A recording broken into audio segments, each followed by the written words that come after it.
Hey there, it's Lacy J from Space Bear Media, the makers of Lost in My 40s.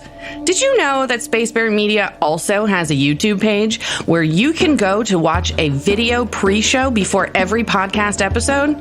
If you haven't watched it yet, stop, go there, do so, and then come back.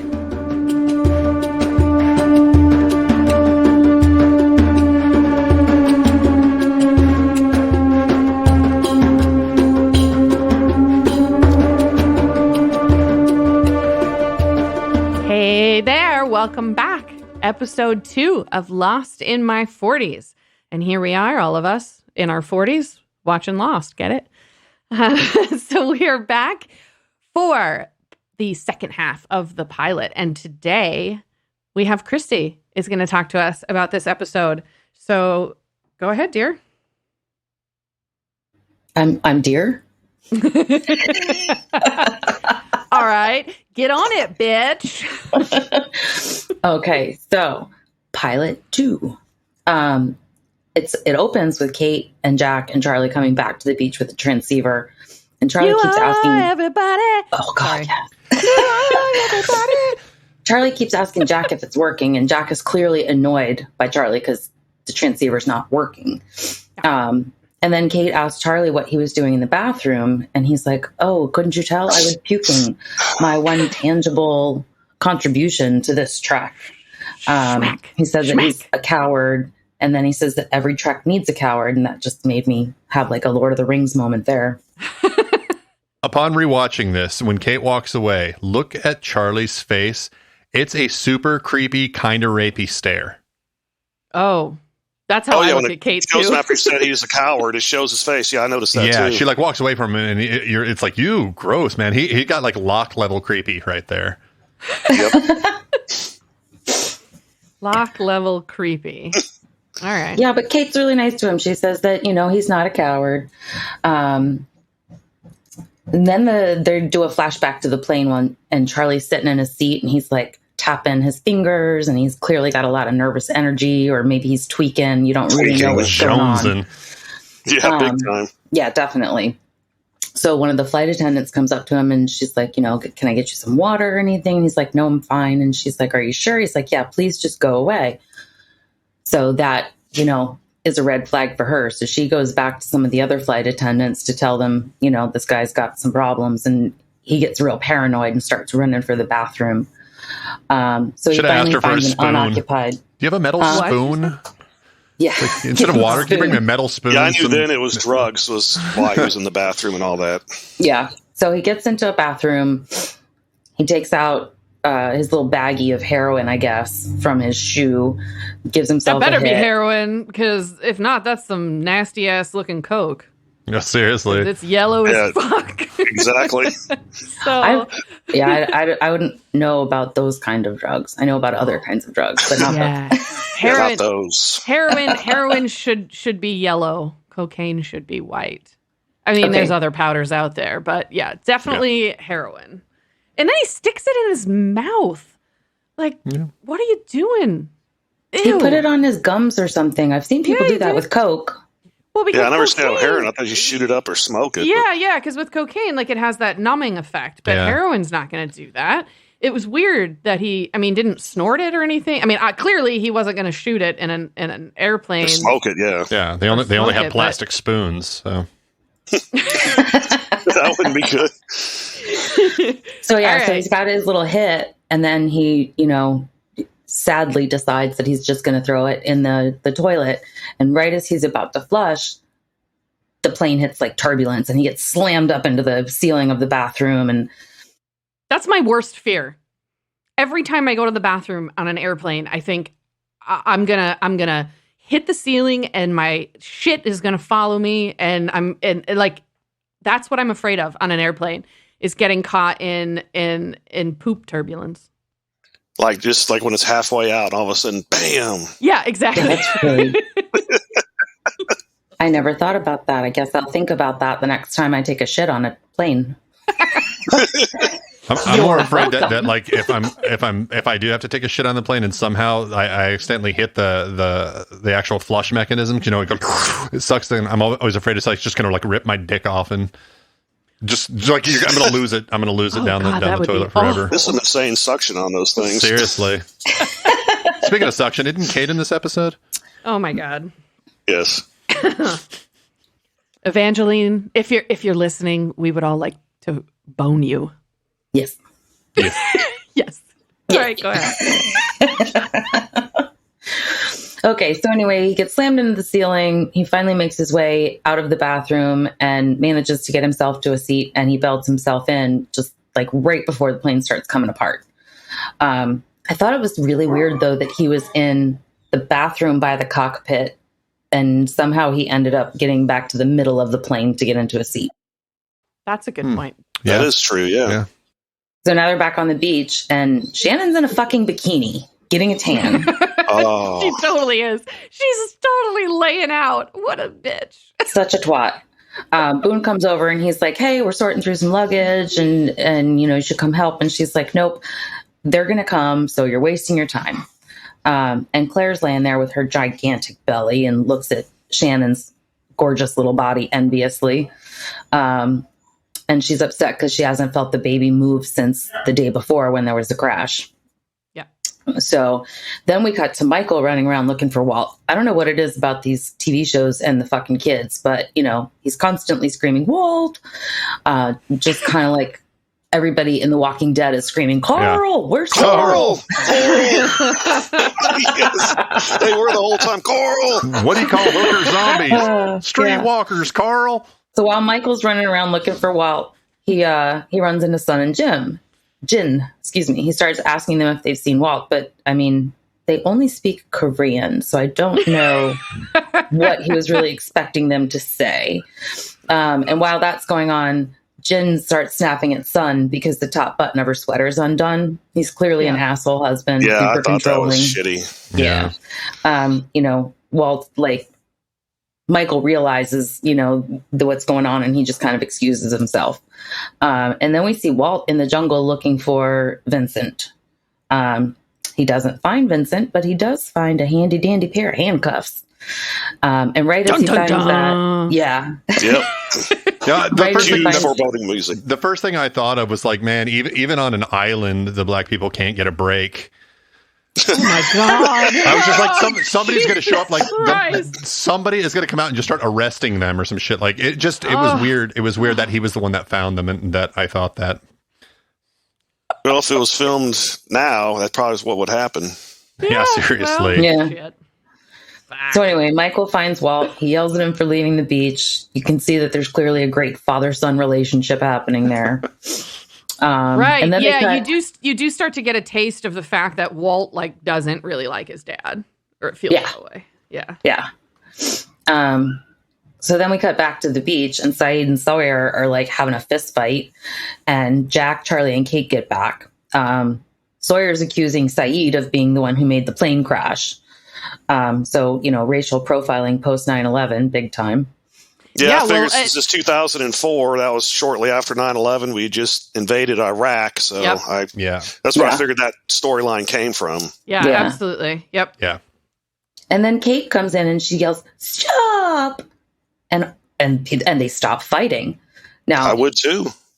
I would not stop fighting for Kate. Look, I've broken up several bar fights of my, when I was bartending, and I can promise you that a petite woman yelling "stop" has never successfully stopped a fight. So that's a little fantastic there.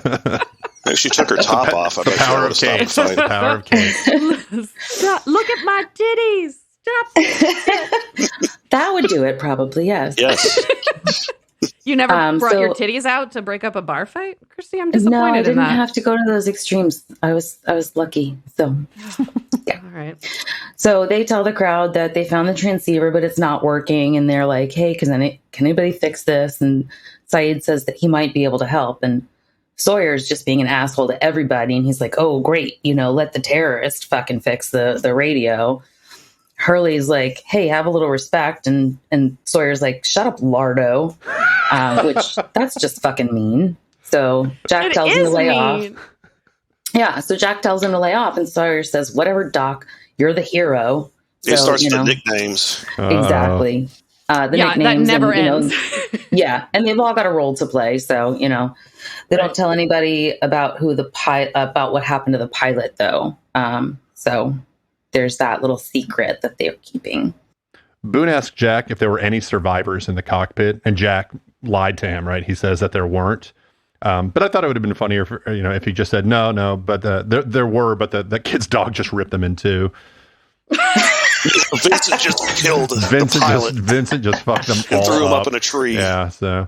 I mean, that would have been a cool storyline, I guess. Yeah. Sorry, Derek, spoiler, it's not. Rats, I didn't put my earmuffs on. It's spoiled. All right. Then Saeed's working on the transceiver, and Hurley comes over just to have a little chat and, talk about what a dick Sawyer is. And then he asked Saeed how he learned how to do that kind of thing. And Saeed said that he was a military communications officer in the Gulf War. And Hurley's like, oh, cool. Like my buddy was airborne, were you like Marines or Army? And Saeed's like, I was in the Republican Guard. And Hurley's face was so fucking priceless when he realized that Saeed fought on Iraq's side. So. Yeah, right. And the Republican Guard is like, it's kind of like the top tier military, like, I don't even know what you would call it, but they're sort of like the special forces of Iraq. Right. Yep. Yeah. So it's like so being like an Army Ranger. Immediately know that he's a badass and possibly a bad guy. So then they cut to Kate taking off her shirt on the beach. Everybody has to drink to that. Wholesome entertainment. Thank you, ABC. Yeah. And I love how they just linger on her for... Yeah. Didn't even have to hit the pause button. Yeah. Yeah. Those teeny tiny little panties. Oh, yeah. So, she's just trying to get herself cleaned up. And then Sun comes to get her. Dirty girl. And somehow Kate seems to understand that she's wanted back where the others are. So Kate finishes her, surf bath and moves on. It's funny how Kate is like practically naked, but Sun is completely covered in clothes, with her buttoned shirt. Yeah. Yeah, she's being forced to be proper. Right. Modest or whatever. Yeah. So Saeed has fixed the radio, but he says that they have to go to higher ground to try to get a signal. So they plan a hike, and Jack has to stay behind with the shrapnel guy. And he's like, Kate, wait for me. And she's like, nope, we can't. The batteries won't last. So he's like, okay, well, if you see or hear anything, just fucking run, So I would say this: the batteries won't last. Then turn it off. Right, that's what I was thinking too. Just turn the fucking. I wrote off, in my notes. I wrote, remove them. Yeah, seriously. Well, I do like whenever he says they need to go to higher ground. It shows the panning up the side of the mountain. I know forever and ever and ever, and they're like, "Oh my god, we got to climb this shit." Yeah, there's no fucking way they climbed that. No. Yes, they did, and it took about 6 minutes. Yeah. They were there, and it's no problem. Because it was almost a vertical cliff too. Yeah, I know. It was a ridiculous climb, especially for not having a shoemaker with them. Yes, no cobbler. So, I do have in my notes something. I want to make sure to point this out. It's very important. I wrote down Saeed's hair is fucking premium.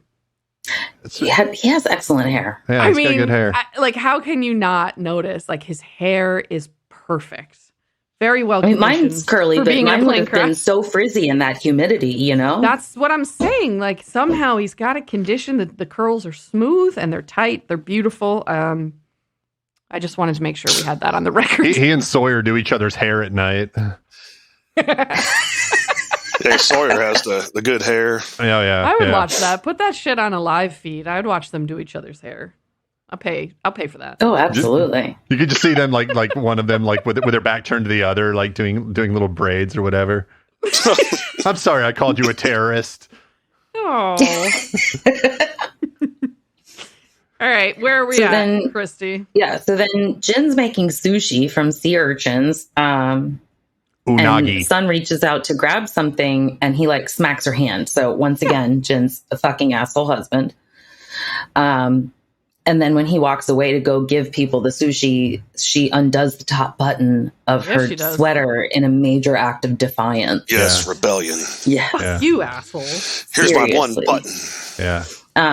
Jin goes up to Hurley and offers him some sushi, and Hurley's like, oh no, man. He's like, I am starving, but I am not that fucking hungry. That's no way, funny. man. Yeah. He's like, no way.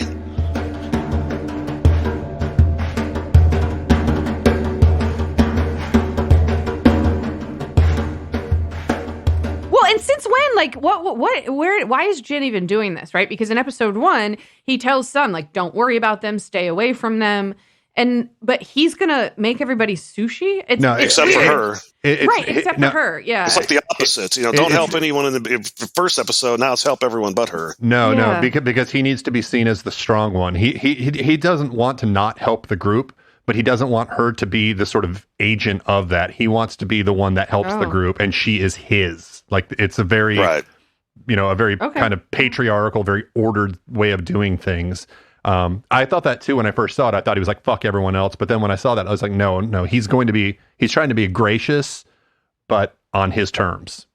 So what you mean is when he said that to her, he didn't mean, he wasn't referring to them as a couple. He meant her. Like, you stay away from everyone.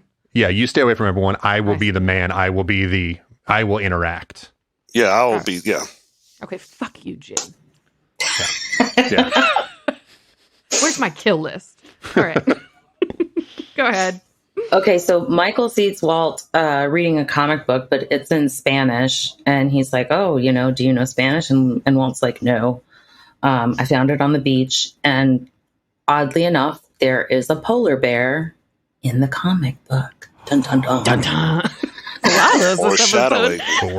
Oh, fuck, you guys. You know what? I missed something that I wrote down here about them climbing up the mountain, like straight up a fucking mountain. We have to remember that Charlie is high as fuck on heroin. How the hell? Well, that's right. He goes into the jungle and does some more of the heroin. Yeah. So he's whacked on smack and he's climbing straight up a fucking mountain. I don't Seriously. believe it.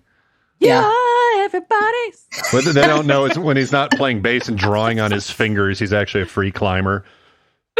Yeah. Oh, fuck. All right, sorry. Go ahead, Christy. Yeah, so Michael's talking to Walt, and he's like, you know what? When we get home, we'll get you another dog. And Walt just like gives him this completely disgusted look and like walks off. So, yeah. So apparently, Michael wasn't really involved with Walt much as a father before this. Ah, you are picking up on that. Yeah. He looks up from his Spanish comic book, and he's like, "Eres un pendejo." Clearly, Michael is not going to win any Father of the Year awards here. So. Also, what is he thinking? How the hell is he going to find another dog that makes noise like a dinosaur? Seriously. Right, and knocks trees down. This is a rare breed of lab. Yeah. Yeah, completely irreplaceable. So, and then Shannon and Boone are arguing again. Big shocker there. So she like spitefully decides that she's going to go on the hike. And Boone is like, well, okay, I guess I'm coming with you. And Charlie and Sawyer... I wrote down Shannon, for fuck's sake, stop your fucking crying. Yeah. Yes. That's in my notes. Just shut up. But now she's going to climb a mountain. In her shorts and her tank top. Yes. Yeah. And flip-flops. I'm sure she didn't get good shoes from a corpse like Kate did. Exactly. Yeah. So Boone and Charlie and Sawyer and Shannon and all decide to go on the hike with Kate. Walt approaches Locke because Locke's just sitting there with his backgammon board, and he's like, "Oh, is that like checkers?" Locke's like, "Nope, this is a better game than checkers." And then Walt tells Locke that his mother died, and Locke's like, "Well, you're having a bad month." Yeah, he did. Yes, I love that. Yeah, and the kid's just like, I guess, yeah, you're having a fucking bad month, kid, Oh, fuck. That's so great. Yeah, and then Locke starts talking about the game of backgammon. And he's like, 2 sides, one is light, one is dark, creepy foreshadowing, creepy old man vibes. Yeah, we're talking like major show theme here is being revealed. Absolutely. I figured that when he was like going in to give the big old history lesson on backgammon and the light and the dark. Hey Walt, do you like movies about gladiators? Do you like it when Scraps gets on your legs and moves up and down? But the thing that I noticed most that I loved about this scene is like he's holding up the light in the dark, and you're trying to figure out well, which one are you, Locke? Because he's very mysterious. Yes. And he also, in the scene, he's got like a scar on his face, like Scar from the Lion King. So he's looking like ominous. He's talking about good and evil. And they really leave you wondering, like.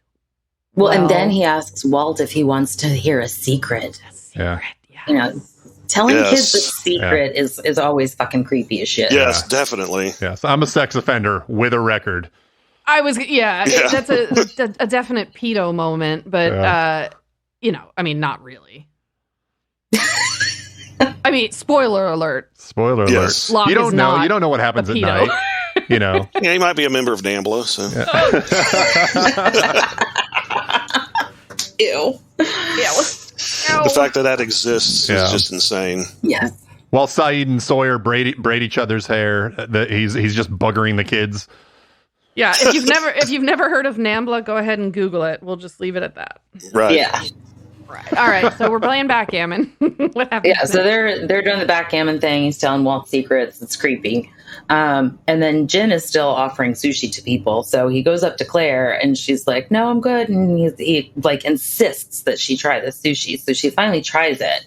You shouldn't eat raw seafood when you're pregnant. Hello. Yeah, it's really not. No. On the diet. So yeah. But what's funny is she suddenly jumps up because now she can feel the baby move. And so she grabs Jen's hand and makes him feel the baby kick. And he's like clearly really didn't want to do that. Yeah, he's clearly super embarrassed. But then she's like, "Oh my God, that's a foot. Do you feel that?" And he looks so amazed because, you know, he can feel the baby moving and that's fucking cool. Yeah. It's like a first glimpse of, well, maybe there's more to Jen. Yes. It's like the first time that you don't think, I hate this guy. Yeah. Right? Yeah. Yep. So now we're back to the hike, and Sawyer and Saeed are arguing over the transceiver because Sawyer's like, "Hey, turn it on and let's see if it works." And Saeed's like, "No, we're not fucking high enough." So they're getting louder and Charlie's louder. like, "Hey, I can help with that." Yeah. What did you say? So they're getting louder and louder and they're arguing. And then they suddenly like realize that there's a noise in the jungle and it's coming towards them pretty fucking quickly. Vincent? Exactly. Here, boy. Right. So Shannon fucking starts screaming because that's what Shannon does. And she goes, "I didn't want to go on this hike now." She's like, "I should never go on this hike." Oh, shut up, Shannon. Yeah, smack her. Sawyer's the only one who doesn't start running. He stands his ground, pulls out a gun. Yeah. And he starts... Yeah. On a plane? Where? Yeah, exactly. So he starts firing at whatever is coming at them. Like, it could be fucking Vincent. He's trying to shoot this dog. That's not cool. Yeah. But then when Sawyer kills the thing coming at them, it's a fucking polar bear. Why the fuck is a polar bear on a tropical island? That was a shocker. And I'm gonna throw it out there. How the hell do you stop a charging polar bear with a 9mm or even a 45 or a 40 caliber? You're not going to 10 stop shots, maybe. You should hit it in the eye. Yeah, if you hit it every time when it's coming at you, you may. But I had trouble buying that one. I mean, it was a polar bear, so okay, there's the first thing that's hard to believe. But that he stopped it with a pistol in high brush coming at him with low visibility, no, sorry. Well, thanks for ruining the fucking episode. Yeah. And this, and I'm gonna polar bear should have died. And I'm going to touch on this later as well because there's some inconsistencies going here. But you cannot let the gun inconsistencies go. I know because I watch movies with you. No. It has not. Can't shoot a gun like that. Can't do that. No. It's when they shoot revolvers and there's like 20 rounds when it's a 6-shooter. Yeah. This has nothing to do with a gun. What I'm going to point out later, but let's get. Oh well, excuse me. Yes. Then I will wait here with bated breath. Yes. Okay, so then Kate is like, "Where did that come from?" And Sawyer says, "I don't know, Bear Village." You know, because he's just fucking ridiculous. She was actually asking about the gun, not the bear. So he's like, "I took it off one of the bodies," and they're like, "Well, you know, they wouldn't have a gun on an airplane." He's like, "Well, they would if it was an air marshal." And, "Well, how did you know?" And he's like, "Because I took his badge too. I thought it was fucking cool." I thought it was fucking cool. I'm the sheriff, y'all. Sawyer. Jesus Christ. It's like a 9-year-old boy, you know. "I found a gun and a badge. That's cool."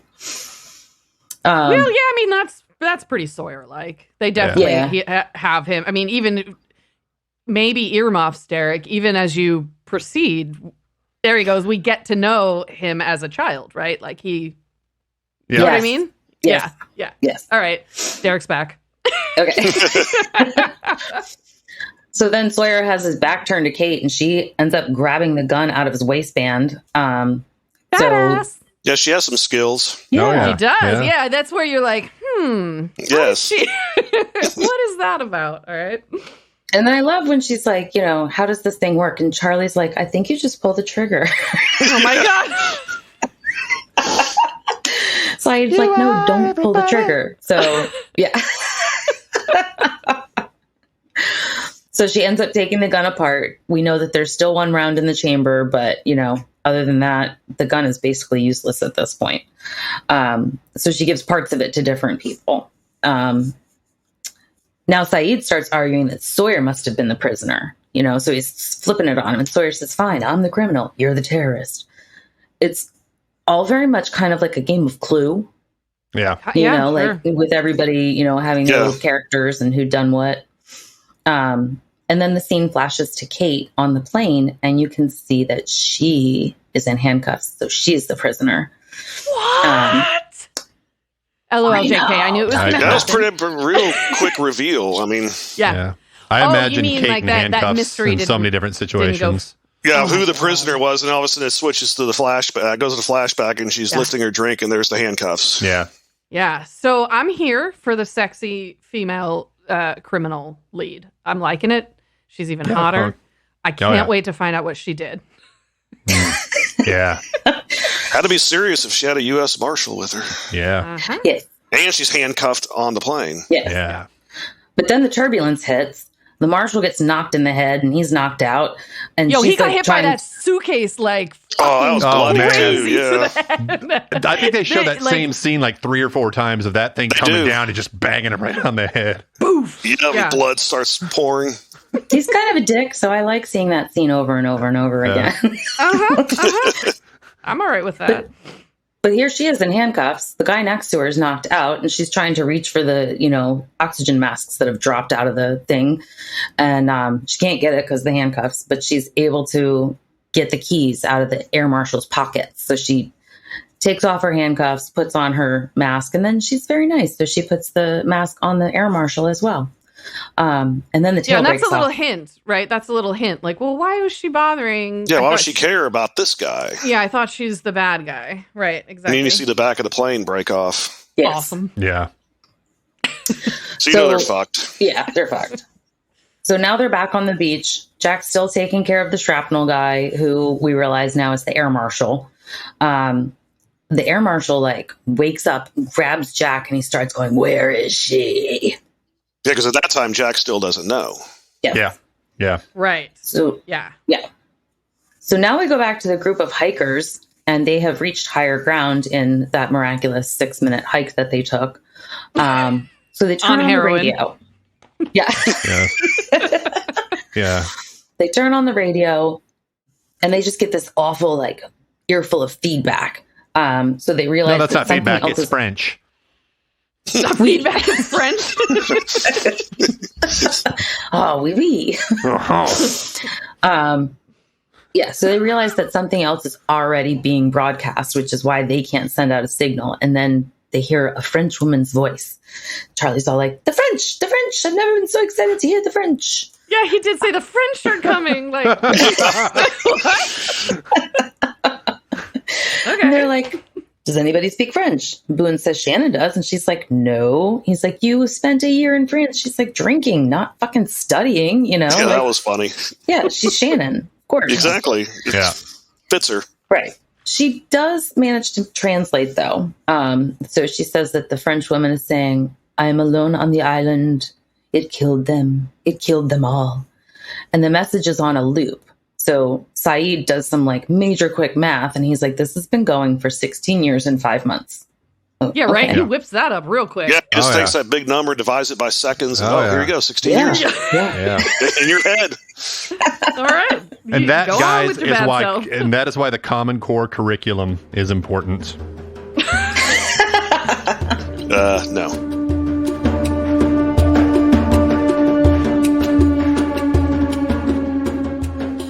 Hey, Ben. Yeah, babe? Got any special occasions coming up that you need a card for? Is this a trick question? No, it's an advertisement. Is this about barbcards.com again? Bingo. So I suppose you're going to remind me that each handmade card is only $1.50. Mm-hmm. And they don't come with busy backgrounds or flowery poetry. You got it. Barbcards.com offers to-the-point communication within several different categories, including our favorite, potty mouth. And if you can't find what you want, barbcards.com can do customizations.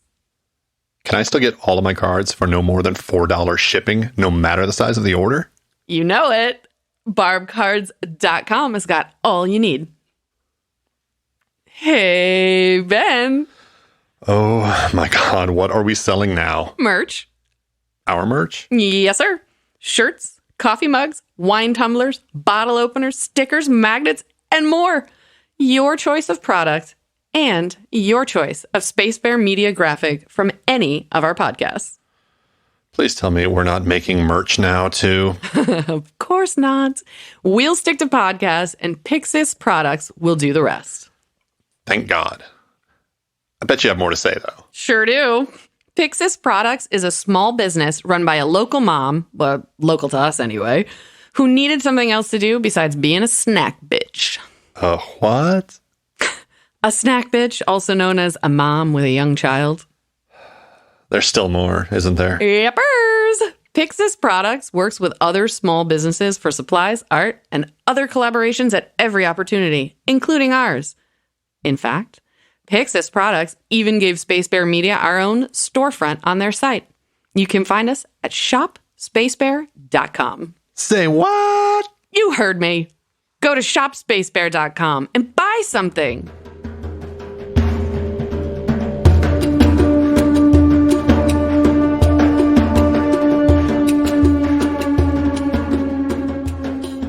Yeah, so they know it's been playing for roughly 16 years, and Charlie looks all worried, and he says, guys, where are we? And that's it. That's it. Episode ends. It's a pretty big moment, the guys, where are we, right? Because as a viewer, we've been thinking that for the first two episodes, and he verbalizes it, you know. All right, episode 2 in the books. Let's talk about it. So my little segment, I know that face, is actually going to be I know that voice this week. Not a lot of other characters have been featured. And so I went with this one because the French woman, her recording, she is an actress called Mira Furlan.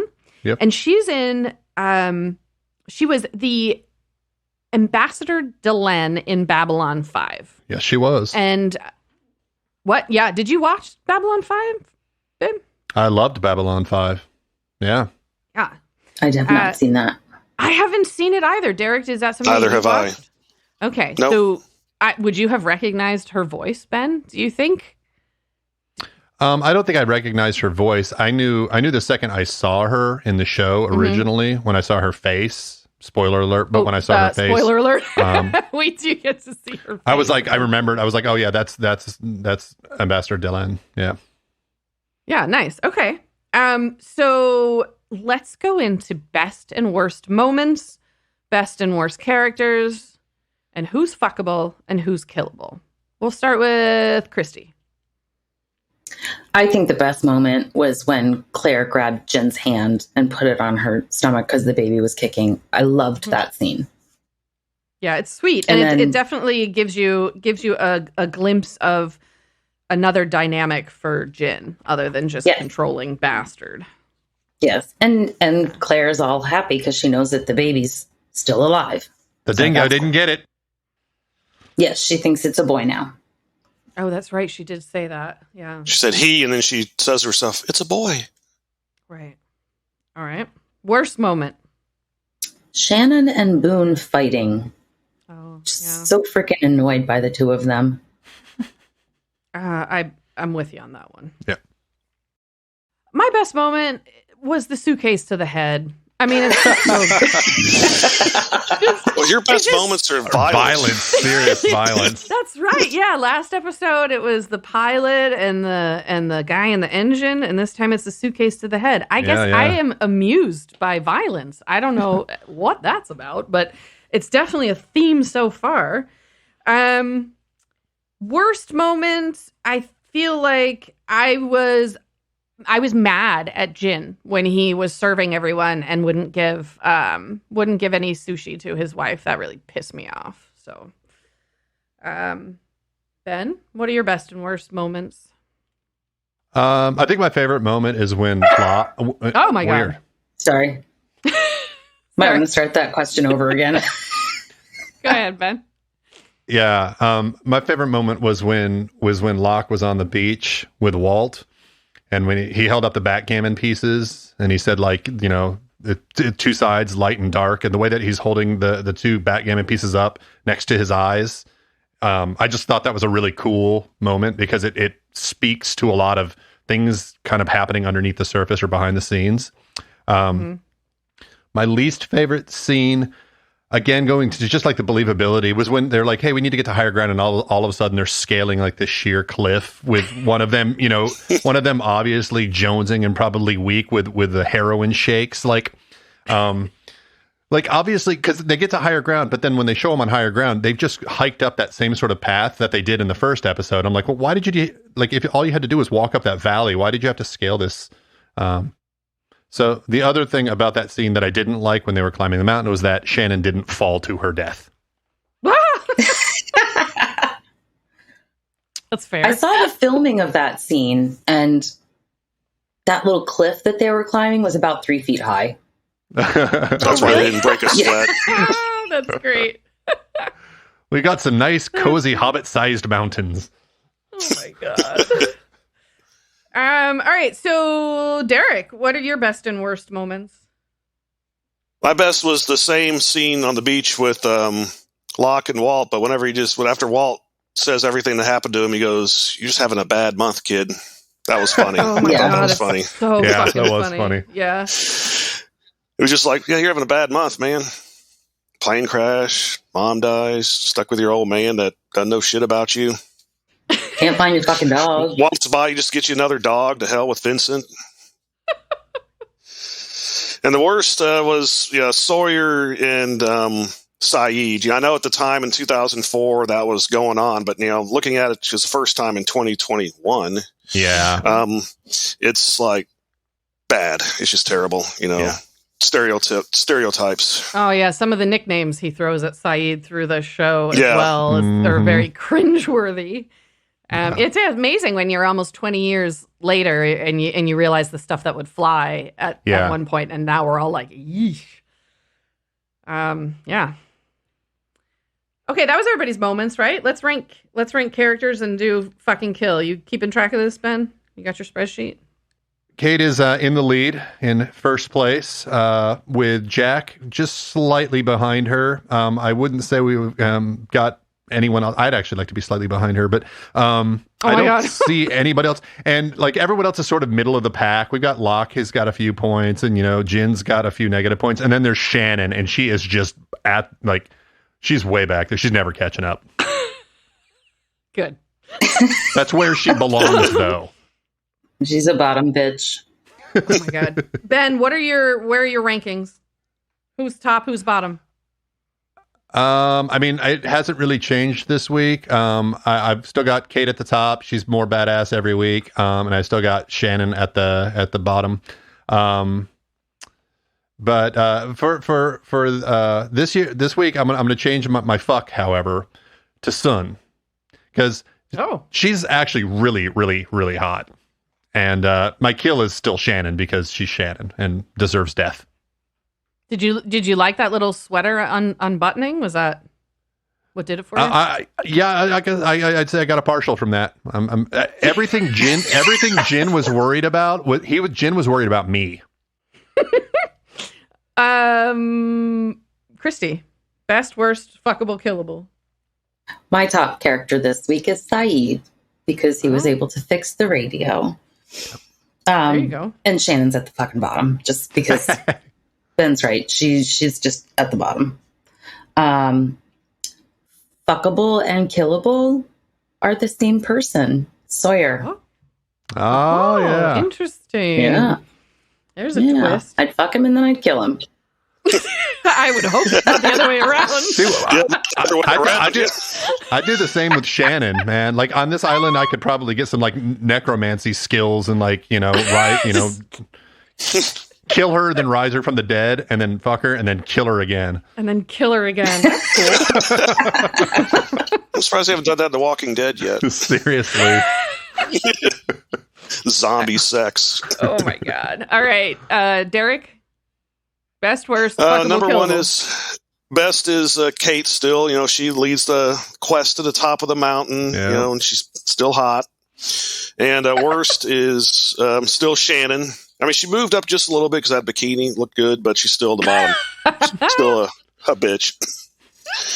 And whines too much. All she does is scream. And why did I go? I don't want to go. Yeah. Yes. Oh, the fucking crying. Just shut the fuck up, Shannon.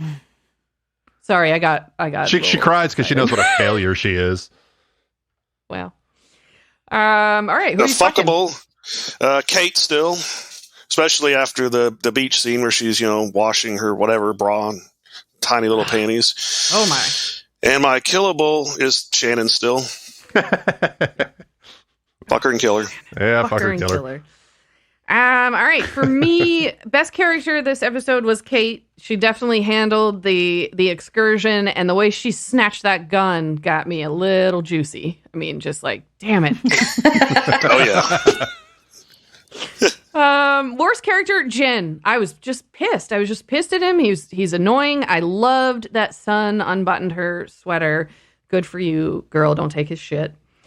I'm going to kill Shannon like we all would like to, and I am going to fuck Saeed's hair. I'm just going to hop on it. All right. I'm going to fuck Saeed's hair. So didn't you kill Boone's eyebrows last week? I did. Yeah. Okay. So you seem to have this thing about killing and fucking hair. So far. I guess weird fetish. Yes. Never heard of a hair fetish. What would you do to Eugene Levy's eyebrows? Listen, I would fuck him and his son at the same time is what I would do. I'd take all those eyebrows at once.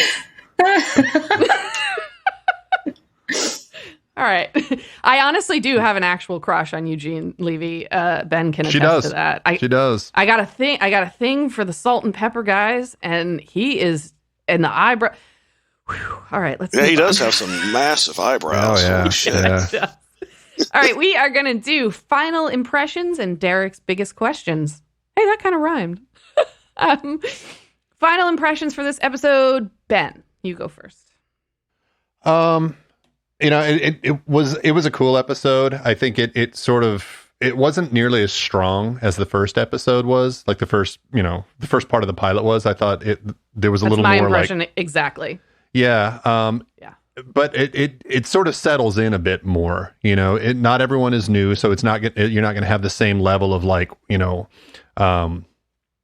are these people? You're not discovering these people in the same way. Though through their backstories, you do a bit in this one. But I do like that, like, Saeed starts to emerge as a leader in this episode. Sawyer kind of exposes that he's just sort of he's just sort of the rogue, which obviously belies something. They're going to be like, oh, he's going to become a good character at some point, but he's just sort of a you do kind of right feel now. that, right? Like they're setting him up to be such an asshole that you're like, there's got to be another side to him. Yeah, you can't sustain that unless you're Shannon. And then, like, all in all, I do really like it. Their little adventure and all that. Like when they come back and you finally just get Charlie and he's just like, where are we? I think that was sort of the perfect kind of bow for the pilot, because that's ultimately what the show is kind of about. Where the fuck are we? Christy? I really liked this episode. I think that you learned not necessarily learned more about the island, but you're learning that the island is more and more fucking mysterious. I mean, there's a polar bear, there's a French woman who's been on a loop for 16 years, and, you know, so it definitely sets the island up to be a more mysterious kind of place. But I think the island is like a character of its own. Yeah. Yes, you know? it really is. It really, really is. Has its own lifeblood, I suppose. Absolutely. Yeah. So, you know, it's just kind of, and then I agree with Ben, the whole ending with Charlie going, "Where are we?" I just thought that was so cool. It was a great way to end it because it makes you go, okay, yeah, where the fuck are they? You know, and now I want to watch the next episode to learn more. Yep. Yeah. So my final impressions, mine is similar as Ben's. I thought that the second half of the pilot, which is essentially, you know, what episode 2 is, it was not as strong as the first half, only because like the first episode took me on this insane emotional roller coaster. But what I think that the episode did that was well is, although like emotionally I was kind of coming down from that first episode, they hit you like a brick with that line that you were just talking about with Charlie, the "where are we?" Right. Yeah. It was almost like they let you breathe kind of just a little bit. And then it's shit. Somebody's been here for 16 years and what the fuck is going on? So I appreciated that although I felt like that the episode wasn't quite as strong in the way of intensity, it did punch me in the gut at the end, which was good. All right, Derek, let's hear from you. And what are your questions as well? Yeah, so I'm in the same way. You know, the episode was very good. It did slow down a lot from the first episode. You did get to learn a little more about the characters, and, you know, characters like even Sawyer, he comes off at first like a real big asshole, but, you know, later on, it just seems like he's not going to be as bad as they first portray him. And yeah, I learned that the island is, you know, pretty screwed up. It has a polar bear, you know, still got this so-called monster in the trees. And they find out that they're really screwed because, you know, the 16 years the signal's been going on. So obviously they were never rescued and they're 1,000 miles off course and no one has any clue where they're at. And of course, my biggest question is the one asked at the end of the show by Charlie. Where are we? Yeah. Yeah. I'm not sure how you'd have much more question other than that at the end of this episode. They really do encapsulate it and punch it at the end with like everything that you're thinking and feeling, which is just like, what the fuck is going on? Yeah. And I just like after he said 16 years, I'm just thinking like, man, they are so screwed. No one's going to come and get them anytime soon. Yeah. Yeah. Better learn how to be a cobbler. And I exactly make those shoes. Exactly. And I would be remiss to not mention that, you know, this episode actually did have a very, very strong scene in it, and it was Kate bathing in the ocean.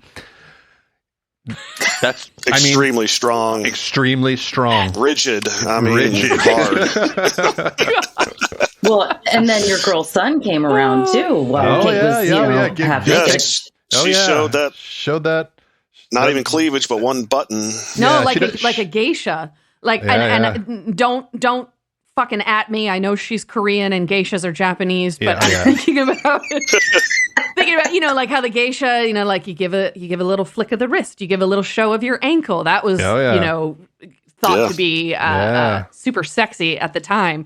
So yeah, it was kind of like that where you just get that little bit and it's like, oh, I see. She's a little more defiant in this relationship than we realized before, where she came across as super submissive. Yeah, the first episode she didn't even speak.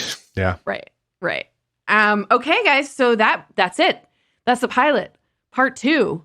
Pilot. What's the pilot? Week. Pilot's dead. The pilot's dead. Vincent got him. Pilot got et.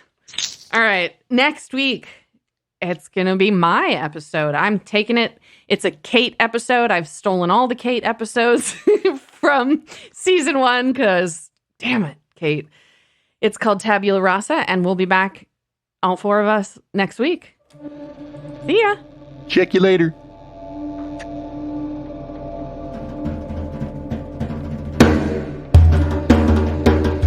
Lost in My 40s is a Space Bear Media production.